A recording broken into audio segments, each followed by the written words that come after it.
요한복음 17장 20절에서 23절까지의 말씀 함께 봉독하시겠습니다. 내가 비옵는 것은 이 사람들만 위함이 아니요 또 저희 말을 인하여 나를 믿는 사람들도 위함이니 아버지께서 내 안에 내가 아버지 안에 있는 것 같이 저희도 다 하나가 되어 우리 안에 있게 하사 세상으로 아버지께서 나를 보내신 것을 믿게 하옵소서. 내게 주신 영광을 내가 저희에게 주었사오니 이는 우리가 하나가 된 것 같이 저희도 하나가 되게 하려 함이니이다. 곧 내가 저희 안에 아버지께서 내 안에 계셔 저희로 온전함을 이루어 하나가 되게 하려 함은 아버지께서 나를 보내신 것과 또 나를 사랑하심 같이 저희도 사랑하신 것을 세상으로 알게 하려 함이로소이다. 아멘. 오늘은 교회론 12번째입니다. 온전함을 향하여 온전케 되어지는 교회라는 제목으로 오늘은 우리 말씀을 나눠보도록 하겠습니다. 예수 그리스도께서 잡히시던 날 밤에 주님은 하나님께 땀이 피가 되도록 그렇게 기도를 하셨습니다. 우리는 그 기도를 예수 그리스도의 대제사장적 기도다 이렇게 부르죠. 그 기도는 전부 예수님의 제자들과 또 그 제자들의 말을 듣고 앞으로 예수를 믿게 될 사람들, 바로 교회를 위한 기도였어요. 한마디로 우리 교회를 하나님의 자녀로 완성시키기 위해서 예수님께서 하나님께 부탁드리고 간 그런 내용이 적혀 있어요. 주님은 일부러 그 기도를 큰 소리로 하셨어요. 그래서 거기에 있던 제자들이 다 알아들었고 그 제자들이 그 기도의 내용을 기록할 수 있게 하셨습니다. 예수님은 의도적으로 그 기도를 기록으로 남겨서 앞으로 오게 될 교회들에게 꼭 전하고 싶으신 메시지가 있으셨던 거예요. 결국은 우리가 알아들어야 할 그러한 내용인 것입니다. 그 기도의 내용은 마지막에 가보면 하나님과 예수 그리스도가 하나이신 것처럼 하나님의 백성들이 예수 그리스도와 하나님과 함께 하나가 되게 해달라는 그런 결론으로 모아집니다. 하나님께서 주신 하나님의 백성들을 예수 그리스도께서 십자가의 대속 사역으로 완전하게 건져내셨으니까 이제 그들을 이 땅에서 지키고 보호하셔서 그들이 이 시간 속에서 자기들의 신분에 맞는 사람으로 변해갈 수 있도록 도와주세요, 아버지. 이렇게 기도하고 가신 거예요. 23절에 보시면요. 하나님의 교회가 온전함을 이루어 하나가 되게 하옵소서라고 간절히 기도하고 계시죠. 거기서 쓰인 온전함이라는 그 단어, 텔레이오라는 단어는 perfect라는 단어예요. 그들이 perfect하게 되게 해 주시옵소서 이런 뜻이에요. 그러니까 우리는 그 perfect 텔레이오 그쪽으로 가는 자들이죠. 그래서 그 전지전능하신 하나님께서 우리를 창세전에 부르시고 자녀를 삼으시고서도 바로 천국에 넣지 않으시고 이 땅에 우리에게 이렇게 인생을 허락하시고 신앙생활이라는 것을 우리에게 요구하시는 거예요. 왜 우리에게 신앙생활이 요구된다고요? 왜 여러분이 이렇게 교회를 다녀야 되고 이렇게 지긋지긋한 인생을 살아내셔야 됩니까? 온전함, 텔레이오, 퍼펙트로 가시는 과정이란 말이에요. 하나님은 우리의 인생 내내 우리에게 요구하세요. Become what you are. Become what you are. 네가 누구인지를 알고 그 신분에 맞는 사람으로 되어져 가라. 그게 우리 신앙생활 전체에서 요구되어지는 하나님의 요구인 거예요. 그게 무슨 말인가? 고린도전서 5장 7절로 가보세요. 너희는 누룩 없는 자인데 새 덩어리가 되기 위하여 묵은 누룩을 내어버리라. 우리의 유월절 양 곧 그리스도께서 희생이 되셨느니라. 이상한 말이죠. 너희는 이미 누룩 없는 자가 되어 있다. 그러니까 누룩 없는 자가 되어라. 누룩을 버려라. 이렇게 이야기하신다고요. Get rid of the old yeast that you may be a new batch without yeast. 어떻게 해요? As you really are. 진짜 그 진짜 너가 되기 위해서 네가 지금 갖고 있는 그 묵은 누룩들을, 그 죄를 빨리빨리 하나씩 버려라 이런 뜻이에요. 진짜 너. 지금 그렇게 맥없이 죄에 무너지는 그런 옛 습관에 젖어 있는 그러한 너 말고 진짜 너. 예수님이 바꿔놓은 진짜 너. As you really. 진짜 너가 되기 위해서 자꾸 네 누룩들을 버려라 그러는 거예요. Become what you are.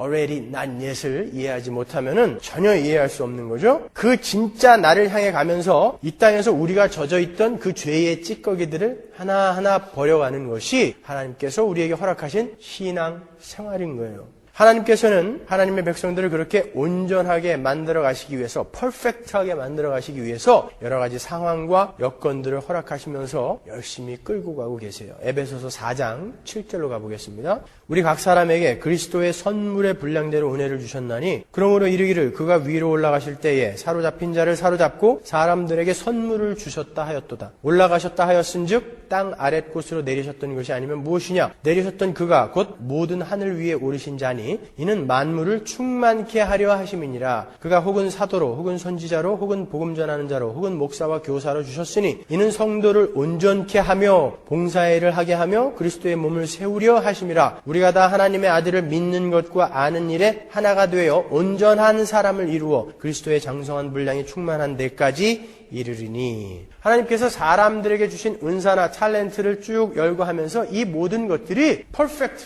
그 온전한 곳을 향해서 가게 하기 위해서 온전하게 만들기 위해 주어진 것이다 라고 그렇게 이야기하고 있어요. 사도 바울이 교회는 온전함이라는 목적지를 향해 가기 위해서 온전하게 되어가기 위한 것이 교회가 이 땅에, 하나님의 백성들이 이 땅에 존재하는 이유다 이렇게 이야기하시는 거예요. 여러 가지 직분들, 여러 가지 은사들, 탤런트들, 사람에게 주어진 그런 하나님으로부터 주어진 모든 은사들을 나열해 놓고 이게 바로 너희들이 온전함, 그 퍼펙트로 향해 가기 위해서 온전케 되어지기 위해 주어진 것들이다 라고 이야기를 하고 있는 거예요. 거기 12절에 나오는 성도를 온전케 하며 에서의 그 온전케 하다라는 말은 카타르티스모스라는 뜻이에요.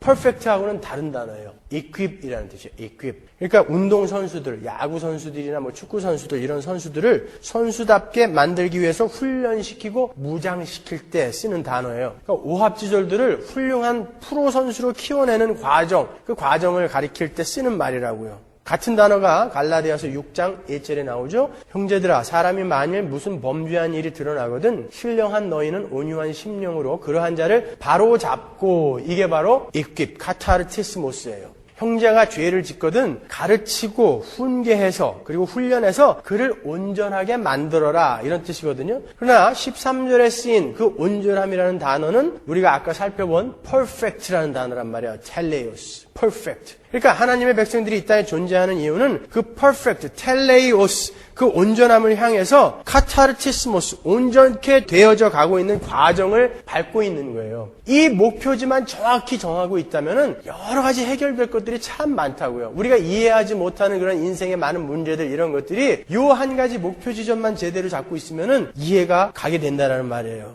그 거룩을 향해 가는 길에 허락되어진 공동체가 바로 교회 공동체예요. 그래서 바울이 에베소서에서 교회의 직분들을 쭉 나열해 놓고서 그것이 다 성도들의 온전함을 위해서 하나님께서 주신 것이다 라고 이야기를 하는 것입니다, 여러분. 그러니까 그런 직분이라는 것은 자기가 그 직분을 가졌다고 해가지고 야, 나는 이 정도 되는데 왜 너는 여태 그 정도야 라고 자랑하고 그런 것이 아니라 그 직분이라는 것은 그 직분을 통해서 다른 이들이 온전케 되어지는데 쓰여져야 되는 것, 그것이 직분이에요. 그러니까 교회도 알곡들끼리 모여서 지상의 천국을 만들어내는 것이 아니라 때로는 삐지고 싸우고 다투고 또 끌어안고 때로는 또 끌어안는 듯 하다가 내동댕이 치고 이렇게 우여곡절을 겪으면서 그런 것들을 통해서 온전하게 지어져 가는 거예요. 그게 교회인 것입니다, 여러분. 그래서 교회는 훈련소 같은 곳이에요. 제가 군대 입대했을 때 논산훈련소에서 훈련을 받았는데 보통 훈련소에 들어가면요 모든 사람들이 진짜 형제처럼 친해져요. 전우애라는 게 발휘가 된다고요, 거기서는. 왜냐하면 기대치 않았던 고생들을 함께 하고 있기 때문에 서로 필요한 게 있으면 자기 것 내 것 구별 없이 다 나눠주고, 그리고 누가 혼자 혼나고 있으면 같이 가서 같이 기합을 받기도 하고 그런단 말이에요. 사회생활할 때는 도저히 있을 수 없는 그런 일들을 훈련소 안에서는 한단 말이에요. 근데 그 중에도 꼭 아주 이기적인 애들이 있어요. 그래서 낮에 PX에 가가지고 몰래 초코파이 이런 거 사다가 관물대에 넣어놓고 밤에 혼자 먹는 애들이 있어요. 그거 금방 알죠? 우리가 몰라요? 그런 애들은요, 뭐 쉬는 시간에 공 차거나 그럴 때 저희가 안 껴주죠. 얄미워서. 밥맛이잖아요. 같이 밥 먹을 때도 혼자 먹게 놔둬요. 딱 일주일만 되면요, 걔가 관물대를 딱 열죠. 다 먹어. 같이 먹자. 사람이 고쳐지는 거예요. 그냥 어렸을 때부터 책상에다 금 거놓고 우리 엄마가 소세지 반찬은 나만 먹으라고 그랬어. 너는 네 김치나 먹어.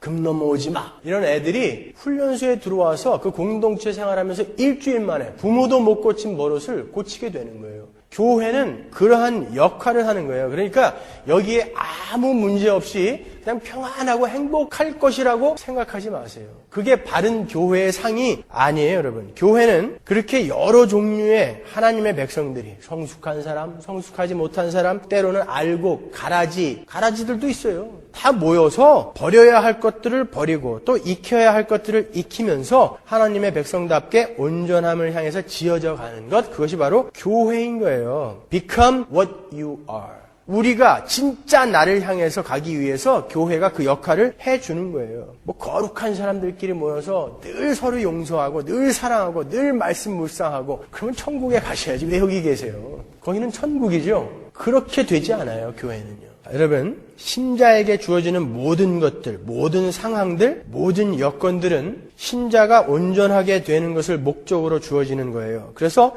신자에게 주어지는 모든 것이 참으로 소중한 것이다 라고 이야기하는 것입니다. 그런 면에서 위트니슬리라든지 우찌무라 간조라든지 그의 제자들, 김규신이나 다석유용 이런 분들은 교회에 대해서 잘 모르는 분들이죠. 무교회주의를 주장했단 말이에요. 그런 분들은요. 교회는 필요 없다. 혼자 신앙생활하면 된다. 되지 않아요. 못해요. 우리는요. 그래서 서로 시금석이 되어주고 거울이 되어주라고 지상의 교회를 허락하신 거예요. 그러니까 여러분은 계속 모이셔야 돼요. 그리고 계속 싸우세요. 계속 다투세요. 그래서 자기를 보시고 상대방의 또 거울이 되어주시고 그러면서 하나님의 온전한 자, 퍼펙트 그쪽으로 가게 되는 거예요, 여러분. 교회 공동체는 이렇게 신자의 온전함을 위해 그들에게 주어진 신자의 신앙생활에 꼭 필요한 거라는 것이죠. 그런데 그 교회가 교회의 존재 목적을 잘못 이해하고 있고 목표 지점을 잘못 잡게 되면 교회는 이 땅에서 쓸데없는 일 열심히 하다가 그냥 망하는 거예요. 열심히 건물 짓고 열심히 말도 안 되는 선교하고 열심히 말도 안 되는 구제 사업만 하다가 결국 그렇게 망해버리는 거예요. 그런 거는 불교에서도 하고 이슬람 교도들도 하고 통일 교도들도 열심히 하는 거예요. 우리 교회는 1차적으로 그걸 하는 것은 아니라는 것이죠, 여러분. 1차적으로 교회는 우리가 이 안에서 하나님의 백성으로 거룩하게 지어져 가는 거예요. 이렇게 신자들은 이 땅에서 신앙생활을 통해서 교회의 공동체를 통해서 그들에게 주어지는 여러 가지 환경과 여건들을 통해서 온전함을 향해 퍼펙트한 그곳을 향해 한 발 한 발 가게 되어 있는 자들입니다. 그런 면에서 그리스도인들에게 허락되는 가정도 역시 마찬가지죠. 그 온전함을 훈련하고 연습하는 데 있어서 가장 작고 그렇지만 아주 효과적이고 효율적인 공동체가 바로 가정이에요. 가정도 역시 그리스도인의 온전함을 위해 존재하는 것입니다. 그 중에서도 우리는 부부관계를 통해서 하나님께서 요구하시는 온전함을 잘 훈련해야 되는 거예요. 하나님께서 남자와 여자를 만드실 때 하나님의 형상으로 남자와 여자를 만드셨어요. 하나님의 형상으로 아담만 만드신 게 아니라 하나님의 형상으로 남자와 여자를 창조하셨다 그래요. 그래서 남자는 여자 없이 완전할 수 없고 여자는 남자 없이 완전할 수가 없어요. 남자와 여자는 서로 상호 보완적으로 지어져 있어요. 외모만 봐도 틀리잖아요. 각자가 홀로 존재할 때는 절대 온전하지 못하게 지어진 게 바로 남자, 여자예요. 그래서 여자와 남자는 서로 자기 안에 없는 것, 자기가 가지지 않는 부분에 대해서 동경하고 그리워하고 호기심을 갖게 되는 거예요. 이성 간에 끌리는 게 절대 잘못된 게 아닙니다, 여러분. 만약 우리가 청년부가 모이는데 여자만 따로 모이고 남자만 따로 모여라 그러면은 얼마 못 가서 그거 망해요. 같이 있어야 와요. 근데 그게 나쁜 게 아니라니까요. 하나님이 그렇게 만들어 놓으셨어요.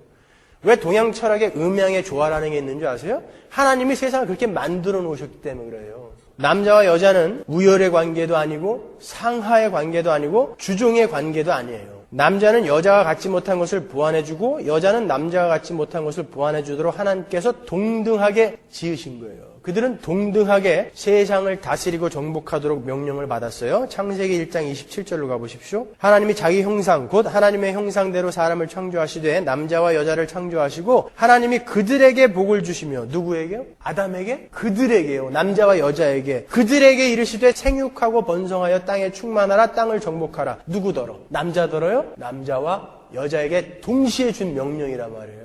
바다의 고기와 공중의 새와 땅에 움직이는 모든 생물을 다스리라. 누가? 남자와 여자가. 이렇게 남자와 여자는 동등한 위치에서 서로 다른 모양을 하고 있지만 그 서로 다른 것으로 하나를 추구하면서 하나님의 온전하심을 배우도록 지어진 거예요. 그러나 타락한 인간들은 하나님과 단절이 되었죠. 그래서 그들은 하나님의 보호를 받고 존재하게 지어진 그들은 자기들의 힘으로 자신을 보호해야 했기 때문에 이제 힘을 추구하기 시작했죠. 나를 보호해 줄 존재가 이제 없어져 버렸으니까요. 당연히 힘을 추구하는 인간들은 외형적으로 볼 때에 힘이 없고 연약한 여자들을 약자로 취급하기 시작했다고요. 그리고 힘이 강한 남자들을 그 위에 군림하는 강자의 위치에 올려놓게 된 거예요. 그러니까 이것들은 다 죄의 결과라고요. 그래서 유사이래로 늘 남자들은 여자들 위에 군림해 왔어요. 언제부터요? 타락한 이후부터. 눈에 보이는 이 물리적인 힘이 진짜 힘이라고 그렇게 착각하면서 살게 되었을 때부터 남자들은 여자의 위에 올라가서 군림하기 시작했단 말이에요.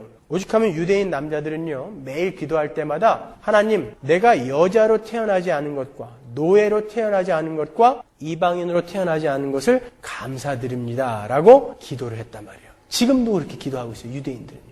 그 정도로 여자가 멸시를 당했단 말이죠. 제가 어렸을 때만 해도 할머니가 할아버지랑 같은 상에서 식사를 못했어요. 심지어 며느리들은 한술 더 떠서 부뚜막에서 맨날 누룽지만 먹었어요. 그렇게 웃으시는 우리 이미리 집사님은 뭔가 경험이 있으신 것 같죠? 게다가 성경에 있는 남자는 여자의 머리다. 그런 말 있죠, 성경에. 그리고 여자는 교회에서 잠잠하라. 이런 구절들 있죠. 그런 것이 잘못 곡해되어지면서 진짜 남자는 여자를 다스리는 위치에 있고 여자는 항상 깨갱거리면서 남자에게 복종해야 되는 것으로 착각을 하게 만들었단 말이죠. 어떤 교회에서는요, 예배가 끝나고 점심 식사를 하잖아요. 그럼 남자 성도들이 다 먹고 난 다음에 여자가 먹는데요. 실제로 LA에 있어요. 그런 교회들이요. 그래도 아무 말 못해요, 사람들이.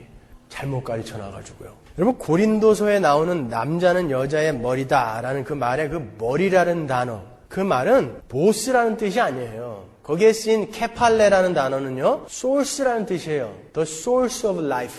생명의 근원이라는 뜻이라고요.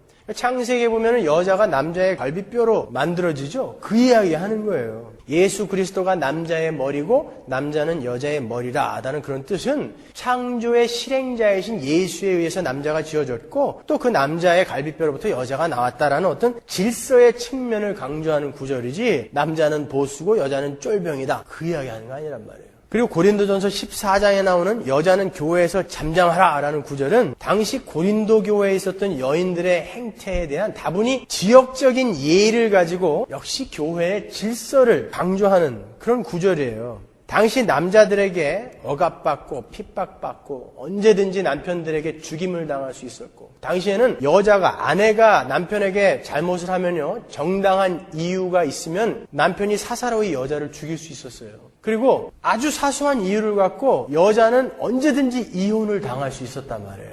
당시에 밥을 태워도 이혼당할 수 있었고, 옆집 여자보다 못생기면 이혼을 당할 수 있었어요. 그러한 상황에서 복음이 들어왔단 말이에요. 복음이 들어오면서 야, 남자와 여자는 그리스도 안에서 하나야, 막 이렇게 이야기하니까 여자들이 기고만장해졌단 말이에요. 그래서 교회 안에서 여자들이 마땅히 여자로서 지켜야 할 것들조차도 지키지 않고 목소리가 커지고 하면서 예배에 방해가 됐단 말이에요. 고린도전서 11장에 보면요, 여자들이 교회에서 쇼를 쓰고 기도를 해야 됐는데 여자들이 그 자유를 지나치게 남용해서 머리를 산발을 하고 기도를 했다라는 그런 내용이 나오죠. 당시에는요, 고관들의 정부들이나 또 아프로디테 신전에서 일하는 창녀들, 그리고 노예들을 제외한 모든 여자들이 평소에도 쇼를 쓰고 다녀야 했던 시대예요. 그런데 예배를 드리러 오는 여자들이 창녀처럼 머리를 산발을 하고 그냥 막 왔단 말이에요. 기고만장을 해가지고. 그러니까 그건 아니다라는 거예요. 그리고 14장에 나오는 대로 여자들이 교회 안에서 지나치게 말이 많고 오히려 교만해져서 예배에 많이 방해가 됐어요. 고린도전서 14장 35절에 쓰인 너희 여자들이 교회에서 말하는 것을 허락함이 없다. 이 말은 여자들은 예배 시간에 혹은 교회에서 입 꼭 다물고 아무 말도 하지 말라는 그런 뜻이 아니에요. 그러면 여기 있는 여자들은 지금 다 잘못 살고 있는 거죠. 잘못 신앙생활하고 있는 거죠. 교회 와서 말하면 안 되잖아요. 우린 말하잖아요. 그 말이 아니란 말이에요. 그 말은 여자들이 예배 시간에 제잘제잘 떠드는 것에 대한 경고예요. 그때도 참 말이 많았나 봐요, 여자들이.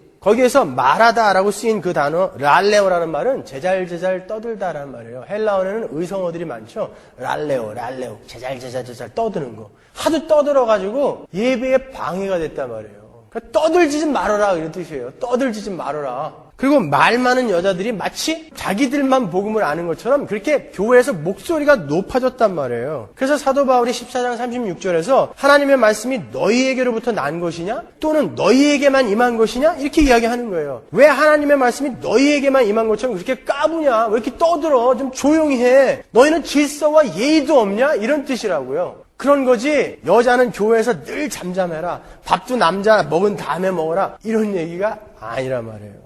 만일 바울이 남녀 차별의 차원에서 그런 이야기를 했다면 이런 구절은 뭐예요? 갈라디아서 3장 28절. 너희는 유대인이나 헬라인이나 종이나 자주자나 남자나 여자 없이 다 그리스도 예수 안에서 하나이니라. Male nor female, for you are all one in Christ Jesus. 고린도전서 11장 11절로 가보세요. 그러나 주 안에는 남자 없이 여자만 있지 않고 여자 없이 남자만 있지 아니하니라. 여자가 남자에게서 난 것 같이 남자도 여자로 말미암아 났으나 모든 것이 하나님에게서 났느니라. 그리스도 예수 안에서 무슨 남자와 여자의 구별이 있느냐? Male nor female. 성경에 나오는 그런 구절들은요, 단지 여자들이 지나친 방종으로 절제를 하지 못하고 지나치게 교만해져서 교회의 예배에 혼란과 무질서가 야기되고 있으니까 좀 캄다운하고 자중해라 라는 의도에서 지역적인 예를 가지고 충고하는 말들인 거예요. 절대 남녀 차별의 이야기가 아닌 것입니다. 남자와 여자는 서로 다른 장점을 가지고 그 장점으로 서로를 보완해서 온전함, perfect 하나님의 형상을 나타내기 위해 구별되어서 존재하는 거예요. 어찌되었든 여자들은 그러저러한 이유로 남자들과 이렇게 차별을 받아오다가 2차 세계대전이 끝나고 20세기가 지나면서 미국이 세계 초강대국으로 자리매김을 하게 되면서 차츰차츰 여권 신장 운동이 일어나기 시작한 거예요. 얼마 안 돼요. 여자들이 목소리를 높인 것이.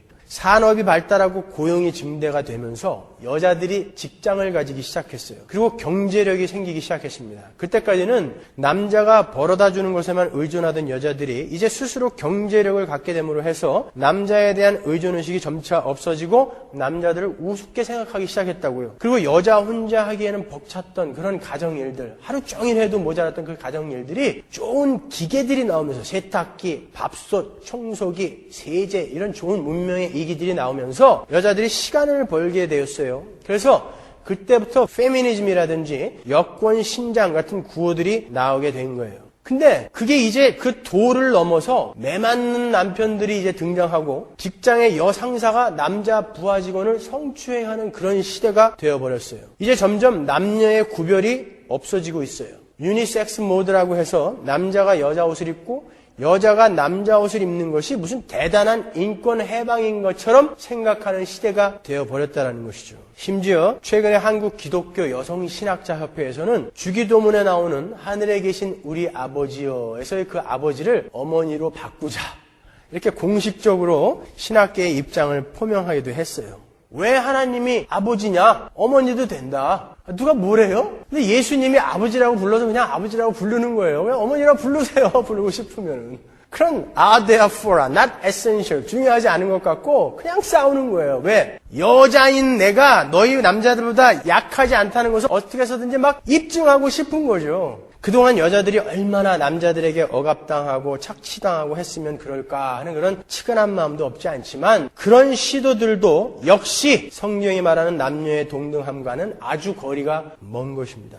거듭 말씀을 드리지만 남자와 여자가 이 땅에 구별되어 존재하는 유일한 목적은 서로 다른 자들이 각자의 장점을 가지고 상대방의 부족한 것들을 채워줌으로써 둘이 하나가 되어 온전함을 이루도록 하나님의 형상을 나타내도록 그렇게 구별되어 지어진 거예요. 상대방의 유익을 위해 내가 가진 최고의 것들을 이용해서 내가 죽고 상대방이 온전해지게 되는 하늘나라의 삶의 원리. 그게 우리가 궁극적으로 이루어내야 할 거룩 아닙니까? 그 원리를 훈련하고 연습하게 하시기 위해서 남자와 여자가 구별되어 존재하는 거예요. 여러분 하나님 나라의 완성이라는 것이 다양한 군상들이 예수 그리스도를 머리로 해서 에나케 팔라예요. 하나로 통일되는 것을 말하는 것처럼 남자와 여자는 그 다름이 어떻게 어떤 원리로 하나가 되는지를 훌륭하게 연습할 수 있는 그런 아주 다른 차이를 가지고 있는 존재이기 때문에 그 하나됨의 통일을 훌륭하게 연습할 수 있도록 다르게 지어진 거예요. 그게 아니라면 뭐하러 구태여 남자와 여자를 따로 짓겠어요. 달팽이처럼 암수 한 몸으로 지어놓으면 그냥 그 한 몸 안에서 다 해결되고 좋잖아요. 근데 왜 따로따로 이렇게 다르게 지어 놓으셨겠냔 말이에요. 유일한 이유는 딱 한 가지예요. 서로 다른 자들이 통일이 되어서 온전한 거룩한 자로 지어져 가는 거예요. 인간의 구원은 단순히 죄에서 해방된 것을 구원이라고 하지 않아요. 죄에서 해방돼서 하나님의 형상으로 회복되는 것까지를 구원이라고 그러잖아요, 우리가. 하나님의 형상으로 지어진 남자와 여자가 타락함으로 말미암아 잃어버린 남자의 남자다움과 여자의 여자다움이 회복이 되어서 온전한 하나님의 형상이 회복되는 것이 바로 구원이에요. 그러니까 남자가 여자 옷 입고 뭐 여자가 남자 옷 입고 여자가 남자를 부리는 위치에 서고 남자에게 명령하고 하는 것이 그런 것이 바람직한 성경이 말하는 남녀 평등이 아니라 남자는 더욱 남자다워지고 여자는 더욱 여자다워지는 것이 하나님이 원하시는 성도의 바른 삶인 거예요. 남자가 더욱 남자다워지고 여자가 더욱 여자다워진다라는 것이 남자는 밖에 나가서 열심히 일을 하고 그래서 돈을 벌고 여자는 집안에서 열심히 밥하고 설거지하고 빨래나 하라는 그런 게 아니에요. 남자가 남자답게 되고 여자가 여자답게 된다는 것은 그렇게 먹고 사는 문제에 있어서 역할 분담을 이야기하는 게 아니에요. 그것은 문화적인 차이 속에서도 금방 알 수 있지 않습니까? 여러분 중국에서는요 남자들이 밥해요. 남자들이 반찬하고요. 미국에서도 그렇죠. 여자만 밥하지 않아요. 여자만 설거지하지 않잖아요. 그럼 남자가 요리를 잘하면 남자가 요리한다고요. 여자가 요리를 해놨는데 이게 자기 입으로 된장찌개라고 말하기 전에는 절대 아무도 된장찌개인지 알 수 없는 그런 것들을 만들어내는 여자가 있을 때 근데 남자는 요리를 하면 그냥 너무나 맛있게 잘한다. 그러면 남자가 하는 거죠. 그게 남자답고 여자다운 것을 정의하지 않는 거예요. 남자가 남자다워지고 여자가 여자다워진다는 것은 이런 거예요. 우리가 범죄함으로 타락을 하고 그러고 난 다음에 우리 인간들은 아주 이기적인 존재로 변해버렸어요. 왜냐하면 자기 힘으로 이제 자기를 보호해야 되기 때문에 인간은 이기적이 되어버린다고. 모든 죄는 다 이제 이기적이에요. 그러한 이기심을 이타심으로 남을 이롭게 하는 것으로 나를 죽여서 남을 살리는 그러한 이타심으로 바꾸어가는 게 구원의 여정이요. 그게 구원 아닙니까 여러분? 상실되었던 그러한 하늘나라의 삶의 원리를 회복해가는 게 구원 아니에요? 그러니까 남자가 남자다워지고 여자가 여자다워진다라는 것은 남자는 하나님이 심어주신 남자의 장점인 그 힘과 너그러움과 포용력과 인자함으로 여자를 잘 섬겨서 그 여자가 더욱 하나님의 형상으로 온전하게 지어져 갈 수 있도록 돕는 것이 남자다워지는 거예요. 뭐 근육이나 키우고 무력이나 쓰고 하는 것이 남자다워지는 게 절대 아니라는 것입니다, 여러분. 그건 남자다운 거 아니에요. 그건 쪼다들이라고 그러는 거예요, 그거는요. 자기가 남자답지 않기 때문에 그런 것으로라도 남자다움을 증명해 보려고 하는 거예요, 그거는요. 그건 진짜 힘이 아니에요. 남자의 남자다움은 그가 얼마나 너그러우며 그가 얼마나 인자하며 그가 얼마나 포용력이 있느냐로 가늠이 되는 것이죠. 여자도 마찬가지예요. 여자가 여자다워지는 것은 뭐 성형수술해서 뭐 이뻐지고 좋은 옷 사입고 좋은 화장품 쓰고 명품 백이나 들고 다니고 그런 게 여자다운 게 아니에요. 여자가 진짜 여자다워지는 것은 여자가 가진 장점인 아름다움과 따뜻함과 섬세함과 부드러움 하나님이 심어준 거잖아요. 여자들에게. 그런 것들을 최대한 발휘해서 상대방을 섬겨서 그 상대방이 하나님의 온전한 형상으로 지어져 갈 수 있게 도와주는 것을 여자다운 여자라고 하는 거예요. 그게 진짜 힘인 거예요, 여러분. 여자가 뭐 남자 옷 입고 다니고 야 남자도 담배 피고 술 먹는데 우리라고 못하냐? 그런 오기로 뭐 술이나 담배나 하고 험악한 말이나 하고 제가 군대 갔다 오니까 그때부터 학교 캠퍼스에서 여자애들이 담배를 피기 시작하더라고요.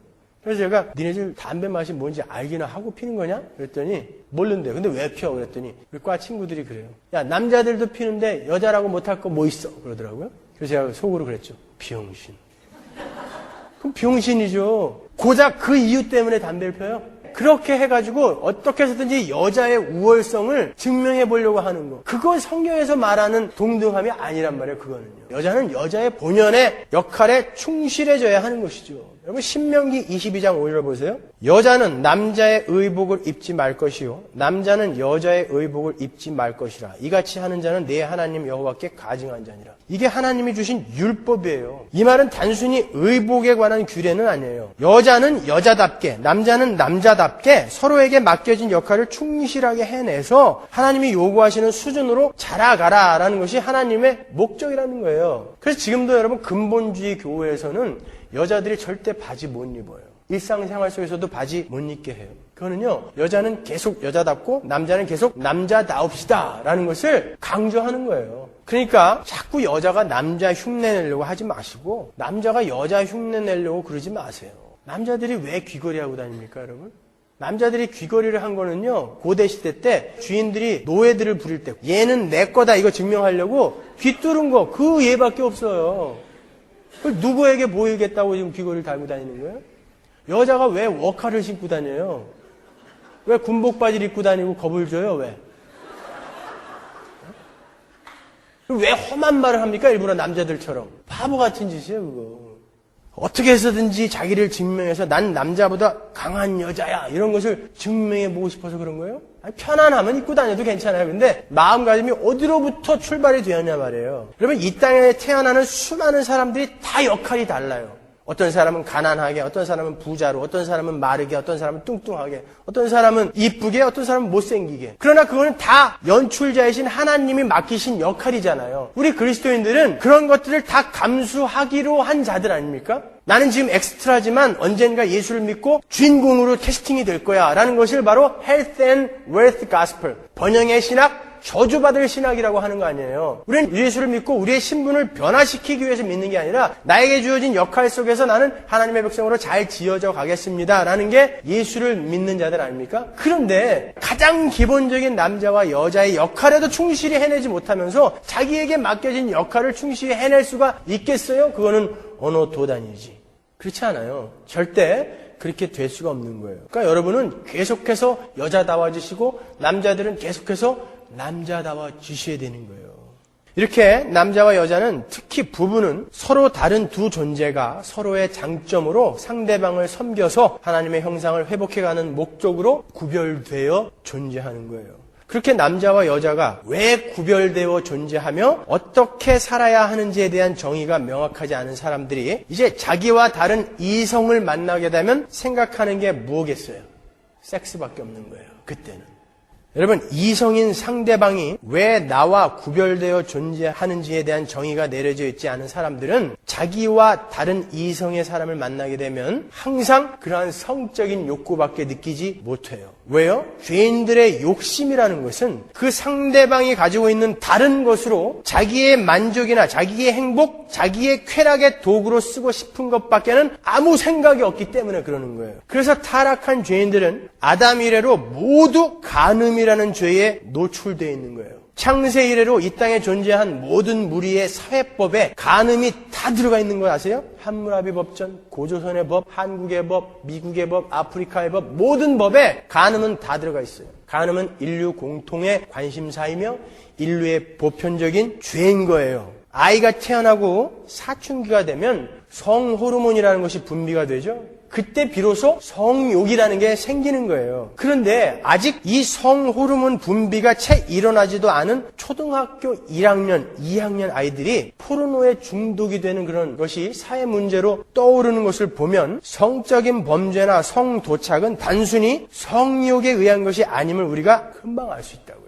지난번에 신문에 보니까 8살짜리 아이가 이 포르노에 중독이 돼가지고 엄마한테 들켰어요. 그래서 엄마한테 직사게 혼나고 난 다음에 아이가 그러더래요. 엄마 이상해. 아무리 안 보려고 해도 컴퓨터만 키면 보게 돼. 그러더라는 거예요. 8살짜리가 성욕이 있어서 그렇겠어요, 여러분? 그거는 죄의 뿌리에서 나오는 거예요. 죄인들의 욕심은 나의 상대방이 갖고 있는 것을 이용해서 내가 쾌락을 누리고 내가 만족을 삼고 나의 행복에 이용하려고 하는 게 욕심이거든요. 그렇기 때문에 왜 인간이 구별되어 이 땅에 존재하는지가 명확히 정의 내려지지 않은 자들은 그냥 그 상대방을 이용해서 내가 행복하고 싶고 내가 만족하고 싶고 내가 기쁘고만 싶은 거예요. 그래서 만나면 그 짓들만 하는 거예요.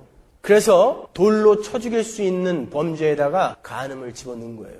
그 뭐 이렇게 큰 잘못이에요. 남자 여자가 만나가지고 서로 기쁘지 않은데 근데 왜 돌로 쳐 죽여라 그런 줄 아세요? 그게 죄의 뿌리에서 나온 거기 때문에 그런 거예요. 남녀 간의 성적인 결합은 하나님께서 부부에게만 허락하신 아름다운 선물입니다.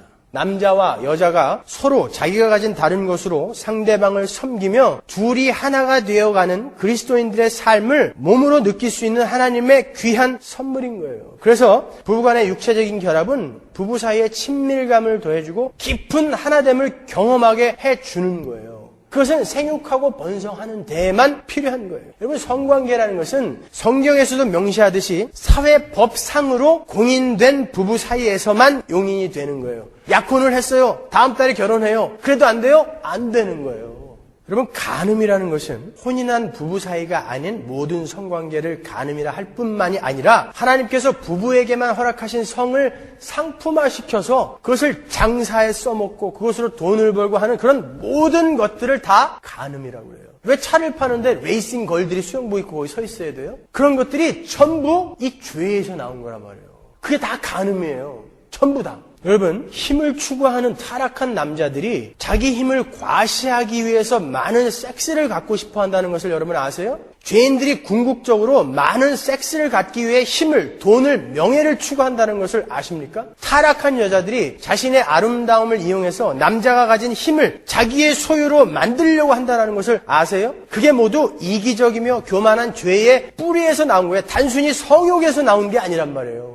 그러나 이제 예수 그리스도로 말미암아 거듭난 자들은 자신들의 존재의 의미를 발견한 자들이죠. 왜 남자와 여자가 존재하는지, 왜 교회가 존재하는지, 왜 나에게 이해 못할 상황들이 일어나는지 알게 된 자들 아닙니까? 그래서 그 모든 것들을 자신의 거룩함과 온전함을 위해서 선용한단 말이에요. 나의 거룩함, 온전함, 잃어버린 하나님의 형상을 회복하게 하기 위해서 준 것이다라는 것을 알게 된 자들이란 말이에요. 그러니까 그리스도인 남녀가 만나서 연인이 되고 연애를 하면서 서로의 차이를 인정하고 서로를 섬기며 하나님께서 원하시는 온전한 수준으로 자라가려는 노력을 하지 않고 만나기만 하면 그저 성적인 육체적인 것만을 탐욕하고 자기가 원하는 것을 상대방이 안 해줬다고 늘 다투고 삐지고 헤어지고 하는 것을 세상적인 삶이다라고 이야기하는 거예요. 그건 그리스도인의 삶의 모습이 아닌 것입니다, 여러분. 그것은 하나님을 모욕하는 행위예요. 생각해보세요. 사랑하는 사람이 선물을 줬어요.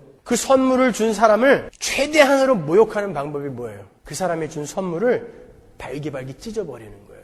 드라마 같은 데 나오잖아요. 여자가 어떤 남자와 헤어지기를 결심할 때 제일 먼저 하는 게 뭐예요? 그 사람이 준 선물을 발기발기 찢어버리는 거예요. 땅에다 팽개치고 막 밟는 거죠. 그런 거라는 거예요. 하나님께서 부부에게만 주신 귀한 선물을 엉뚱하게 오용하는 것은 하나님을 아주 효과적으로 모욕하는 거죠. 살인이 하나님의 형상으로 지어진 인간을 죽임으로써 하나님 자신을 모욕하는 거라면 간음은 하나님의 선물을 모독하는 거예요. 그래서 그 두 가지 죄는 돌로 쳐서 죽여버리는 것입니다. 혼인 외의 성관계는 하나님에 대한 모욕일 뿐만 아니라 상대방에 대한 가혹한 폭력이기도 한 거예요. 그 상대방을 이용해서 나의 쾌락을 구하는 이기심의 발로이기 때문이죠. 상대방이 나중에 어떻게 되든지 말든지 간에 자기는 아무 상관없이 지금 나의 욕구만 채우면 된다는 거예요. 그것은 그 상대방이 나중에 혼인을 한 후에 남편으로, 아내로 순결하고 성실하게 쌓아가야 할 온전함의 길에다가 지뢰를 설치하는 것과 같은 것입니다. 여러분, 절대 혼인 외의 성관계는 일어나서는 안 되는 거예요. 이곳에 많은 젊은이들이 있습니다.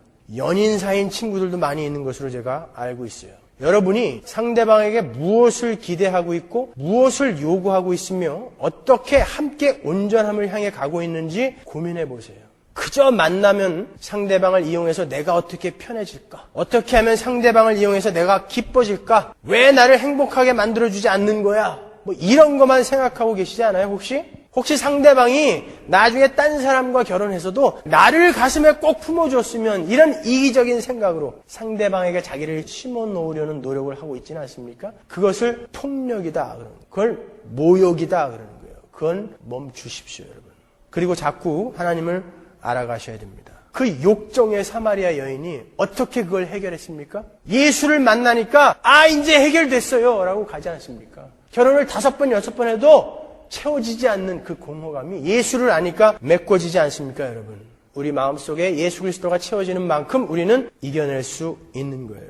여러분은 서로를 통해서 하나님을 알아가고 신자의 삶이 무엇인지를 배우며 하나님의 거룩한 백성으로 지어져 가야 하는 것입니다. 상대방을 통해서 나의 만족을 채우려는 시도는 혹 여러분이 결혼을 한다고 해도 여러분의 신앙생활에 큰 적이 될 것입니다. 그러면 교회는 신자의 거룩을, 온전함을 위해 존재하는 그 교회는 형제 자매들의 그러한 음행이나 죄들을 보게 될 때 어떻게 반응해야 하는가? 갈라디아서 6장 1절에서 읽었죠? 바로 잡아라 그러잖아요. 카타르티스모스. 바로 잡아라. 고린도전서 5장 1절 보세요. 너희 중에 심지어 음행이 있다 함을 들으니 이런 음행은 이방인 중에라도 없는 것이라. 누가 그 아비의 아내를 취하였다 하는도다. 그리하고도 너희가 오히려 교만하여져서 어찌하여 통한이 여기지 아니하고 그 일 행한 자를 너희 중에서 물리치지 아니하였느냐. 내가 실로 몸으로는 떠나 있으나 영으로는 함께 있어서 거기 있는 것 같이 이 일 행한 자를 이미 판단하였노라. 주 예수의 이름으로 너희가 내 영과 함께 모여서 우리 주 예수의 능력으로 이런 자를 사단에게 내어주었으니 이는 육신은 멸하고 영은 주 예수의 날에 구원 얻게 하려 함이라. 너희의 자랑하는 것이 옳지 아니하도다. 적은 누룩이 온 덩어리에 퍼지는 것을 알지 못하느냐. 너희는 누룩 없는 자인데 새 덩어리가 되기 위하여 묵은 누룩을 내어버리라. 우리의 유월절 양 곧 그리스도께서 희생이 되셨느니라. 이러므로 우리가 명절을 지키되 무른 누룩도 말고 괴악하고 악독한 누룩도 말고 오직 순전함과 진실함의 누룩 없는 떡으로 하자. 음행을 하는 고린도 교회 사람들에게 바울이 엄히 경고하는 대목이에요. 나는 음행한 자들을 사단에게 내어주었다 그래요. 그러니 회개하고 구원받아라. 누룩을 버려라. 유대인들이 유월절을 지킬 때 집안에 누룩이 조금이라도 남아있으면 하나님께서 그 집을 멸해버리셨어요. 유월절 어린 양의 피로 구원을 얻은 자들은 그 죄의 습관, 경향, 누룩을 자꾸 버려야 한다는 거예요. 그 누룩, 죄는 없어져야 된다는 거예요. 우리의 유월절은 언제예요? 매일매일이 우리의 유월절이 돼야 되는 거예요. 이제 예수 그리스도의 십자가로 말미암아 구원을 얻은 교회는 매일매일을 그 구원의 감격으로 살아가야 하는, 매일매일을 유월절로 지켜야 하는 자들이에요. 그래서 우리는 매일매일 누룩을 버려야 돼요. 유대인들이 유월절에 누룩을 집안에서 싹 버려야 했던 것처럼 하나님은 교회에게 말씀하시는 거예요. 이제 너희는, 구원받은 너희는 매일매일 유월절을 지키면서 그 누룩을 매일매일 버려라. 그럼 우리는 본능적으로 더러운 것들, 불필요한 것들은 밖으로 내보내게 되어 있어요. 그죠? 뱃속에 똥이 가득 차 있는데, 아이고, 이 귀한 거. 오래오래 간직해야 되겠다. 그런 사람 있어요? 없잖아요. 죽어있는 자들은 그냥 더러운 세상 원리에 젖어 있다가 사망으로 가게 되지만, 살아있는 자들은 더러운 것들이 오면 자꾸 이제 피하게 되는 거예요. 열심히 노력하게 된다니까요. 살아있는 돼지는 먹을 것을 주면 열심히 먹어요. 파리가 오면 쳐낸다고요. 죽은 돼지는요, 먹을 걸 아무리 갖다 줘도 그 삶의 원리에 반응하지 못해요. 못 먹어요. 파리가 오면요, 그 죽음의 원리인 파리가 오면은 그냥 맥없이 당한다고요. 그래서 파리가 알을 낳고 구데기가 생기게 되면 삽시간에 없어져 버리는 거예요. 사망으로 가버리게 되는 것. 그게 삶과 죽음의 원리인 거라고요. 그런데 여러분, 우리가 여전히 그 더러운 죽음의 원리에 우리의 이 몸뚱아리를 맡길 수는 없는 거 아닙니까? 자꾸 쳐내는 거예요. 자꾸 노력하는 거예요. 그리고 여러분의 속을 비워두지 마세요. 우리는 공허하면 자꾸 무엇인가로 채우려고 노력하게 돼 있어요. 아, 외로워, 공허해. 근데 거기에 예수 그리스도가 채워지지 않고 그대로 비워져 있으면 온통 세상 것들로 채워지게 된다고요. 그러니까 나오는 게 뭐겠어요? 나오는 게. 잠언 4장 23절 보시면 무릇 지킬 만한 것보다 더욱 내 마음을 지키라. 생명의 근원이 이에서 남이니라. 여러분, 마음은 생각과 행위의 컨트롤 타워인 거예요. 그러니까 온통 불륜 이야기, 온통 잡스러운 이야기, 이런 비디오 같은 거 보지 마시란 말이에요. 그런 TV 같은 거 보지 마세요. 그런 거 보니까 자꾸 밖으로 나와요. 폭력 영화 자주 보는 사람은 그거 자꾸 밖으로 나옵니다. 중고등학교 애들이 살인을 저지르고 기자들이 가서 인터뷰를 하면은 친구라는 영화 보고 그 영화를 300번 본 놈이 있대요. 그대로 죽였대잖아요. 그래서 자기 안에 들어가는 대로 나오는 거예요. 그래서 그런 거 보지 말라는 거예요. 자꾸 자기 안을 예수로 채우려는 거예요. 그래서 저는 요즘 인터넷도 잘 안 들어가요. 들어가서 봐봐야 맨 그런 얘기야, 맨 그런 얘기. 아니, 점점 더 심해져요. 그러니까 아예 안 보는 거예요. 어떤 사람은 그래도 목사니까 교인들이 이런 거 봐도 되나 안 봐도 되나 한번 내가 먼저 보겠다. 그렇게 해가지고 온전히 남아있는 사람을 제가 못 봤어요. 들어가는 대로 나오는 거예요. 들어가는 대로 나오는 거예요. 더러운 것들은 여러분 피하십시오. 아예 그 자리에 가지 마세요. 그래서 네 눈이 너를 실족하게 하면 눈 빼버려라. 네 다리가 너를 실족하게 하면 잘라버려라. 아예 가지 말라는 거예요. 그런 상황을 만들어내지 말라는 거예요, 여러분. 여러분, 죄는 계속해서 죄를 낳습니다. 어떤 날 여러분이 그런 경험 해보셨을 거예요. 하나 딱 실패하고 나면 계속해서 연이어 넘어지는 거 경험하셨을 거예요. 그렇처럼 죄는 계속해서 우리를 끌고 들어가요. 새 차 샀을 때 조금이라도 기스 나면 맨날 닦죠. 그게 여러 번 기스가 나면요, 에라 모르겠다 그냥 놔두게 되는 거예요. 그것처럼 아예 그 어두운 삶을 피해야 되는 것입니다, 여러분. 그래서 교회에서는 성도들의 그러한 죄를 발견하게 되면 교회 앞에 드러내놓고 회개하게 하고 고치게 하고 바로잡는 행위를 하는 거예요. 그게 바로 치리입니다. 만일에 우리 교회 안에서도 그리스도인으로서 바람직하지 못한 누룩들이 발견될 때에는 반드시 교회에서 치리를 하도록 하겠습니다. 올바른 교회의 표지가 뭐예요? 올바른 말씀 선포, 올바른 성례, 올바른 권징, 치리예요. 징계가 있어야 되는 거예요. 근데 이게 없어졌죠, 이제. 왜 없어졌어요? 손님 떨어질까 봐요. 어딜 이 금 같은 머리 하나가 다 돈인데 그 사람들을 어딜 내쫓아요? 그러니까 잘못을 해도 다 그럴 수 있어요. 이렇게 가는 거예요. 그러니까 교회가 이 꼴이 된 거죠. 성도들을 자기의 세를 과시하는 어떤 세력으로 간주하고 있는 사람들은 절대 교인들에게 싫은 소리 못해요.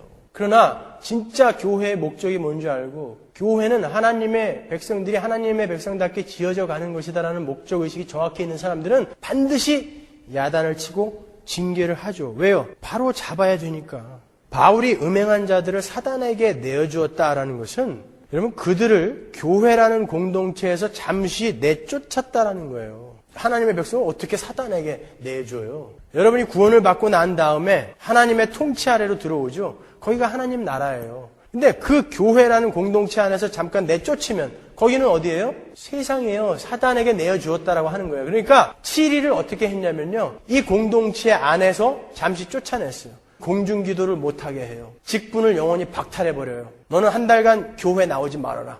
요새 그러면 어떻게 해요? 아이고 좋다. 한 달 동안 그냥 합법적으로 놀아도 되겠네. 야, 교회가 여기 하나냐? 잘 먹고 잘 살아라. 그럴까봐 못하는 거예요. 징계를. 그러나 올바른 교회는 반드시 그 징계가 있어야 되는 거예요. 그러나 그 징계는 사랑에서 나오는 거예요. 제가 우리 아이들이 잘못하면은 저는 아이들이 어리지만 엎어놓고 야구바따로 때려요. 그렇게 가르쳐도 애들 셋이서 싸워요. 다투고 욕심부리고 거짓말하고. 그럼 제가 애들이 어리지만 쫙 엎어놓고 군대에서 줄바따 치듯이 야구바따로 때린다고요. 그럼 애들이 혼비백산 거의 기절해. 그런데 한 30분 있다가 또 와요 아빠한테. 새새거려 또 와서. 그래서 너 아빠가 무섭지 않아? 아빠가 밉지 않아? 그러면은 아빠는 날 사랑하는 걸 내가 알아요. 그거예요. 제가 아무리 호되게 때려도 우리 아들들은 제가 자기들을 사랑하는 걸 알아요. 그러니까 자기들이 잘못한 것을 고치고 그리고 아버지께 온다고요. 다시. 아버지 나 고칠게요. 잘못했어요. 그런다고요. 아버지와 관계없는 자들은 때리면 야, 교회가 여기 하나밖에 없냐? 나가면 두 집 걸러 한 집이 교회인데 네가 나를 징계를 해. 그러면 거기로 가세요. 괜찮아요. 여러분 전쟁 중에 전투기 조종사들에게 내려지는 가장 혹독한 벌이 뭔지 아세요? 전투에 참여 못하게 하는 거예요. 내무반에서 바둑두게 하는 거예요. 그냥. 그게 무슨 벌이에요. 나가면 죽을 수도 있는데. 근데 명예를 존중하는 파일럿들에게는 그게 가장 큰 벌이라는 거예요. 너는 전투에 참여 못한다. 우리 그리스도인들에게도 그러한 자존감이 있어야 되는 거예요. 진짜 교회들은요. 교회가 뭔지 아는 사람들은 그렇게 너 한 달 동안 우리 교제권 밖으로 나가라고 이야기하면 못 견뎌요. 그래서 자기의 죄를 회개하고 돌아온단 말이에요. 그걸 치일이라고 한단 말이죠. 만일 여러분이 함께 신앙생활하는 아직 믿음이 연약한 교회 지체들에게 악영향을 미치는 행위를 했을 때 여러분은 쫓겨날 각오를 하십시오. 그래야 우리는 바르게 갈 수 있어요. 야, 우리 목사가 진짜 드디어 교회를 말아먹을 작정을 했구나. 점점 교인들을 줄여갈 작정을 했구나. 괜찮습니다, 여러분. 그렇게 해서 이 지상의 교회는 망하고 하나님의 교회가 교회다워진다면 그건 성공인 거예요. 만약에 여러분이 도박을 했다거나 마약을 했다거나 공공연하게 술을 마셔서 다른 사람들에게 그게 악영향이 되었다면 여러분은 반드시 징계를 당하게 될 것입니다. 하려면 몰래 하세요. 들키지 말고. 여러분 앞으로 더욱더 힘써 여러분의 삶에 남아있는 누룩을 쳐서 없애십시오. 그리고 이제 말뿐인 그런 어린 유아기적 신앙에서 좀 벗어나셔요. 그래서 그 온전함을 향해서 오늘도 내일도 한 발 한 발 움직여 보자고요. 교회 안에서 올바른 권징, 징계가 없으면, 치리가 없으면 그 교회는 진짜 살아있는 교회가 아닌 것입니다. 그러니까 그런 것이 없을 수 있도록 각자가 노력하자는 거예요. 각자가 각자의 자리에서. 아시겠죠? 기도하겠습니다.